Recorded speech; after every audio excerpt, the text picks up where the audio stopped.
가피풀 말씀 테마 그는 바람을 보았다. 예수님께서는 베드로가 물에 빠진 이유에 대해 믿음이 작고 의심이 생긴 것 때문이라고 말씀하셨다. 베드로에게 의심이 생긴 상황을 성경은 이렇게 말씀하신다.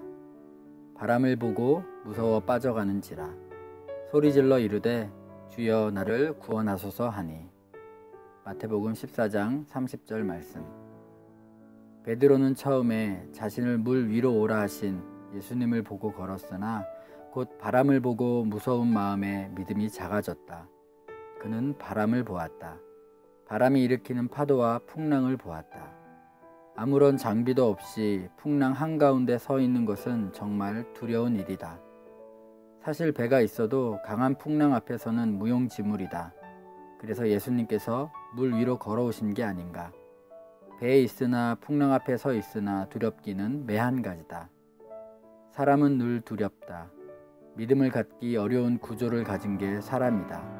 항상 두 눈과 두 귀를 통해 또한 모든 감각을 통해 위태로운 상황에 대해 정보를 받아들인다. 상황이 주는 압박감은 우리의 믿음을 작아지게 만든다. 베드로는 바람을 일으킨 상황 앞에서 무서워했고 결국 물에 빠지고 말았다. 우리도 신앙생활을 하면서 얼마나 많은 상황 속에서 물에 빠졌는가.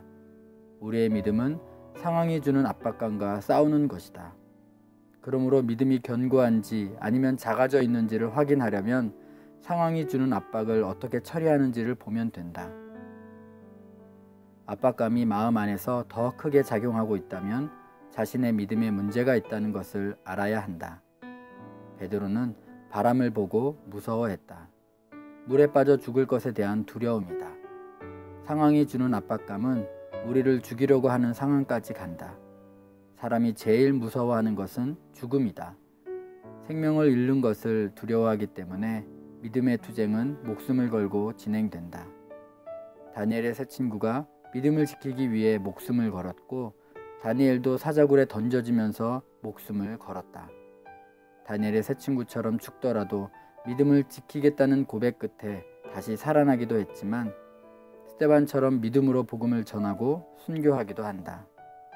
꼭 생명까지는 아니더라도 우리의 믿음은 우리가 잃어버리면 두려워할 수 있는 영역에서 끊임없이 도전을 받는다.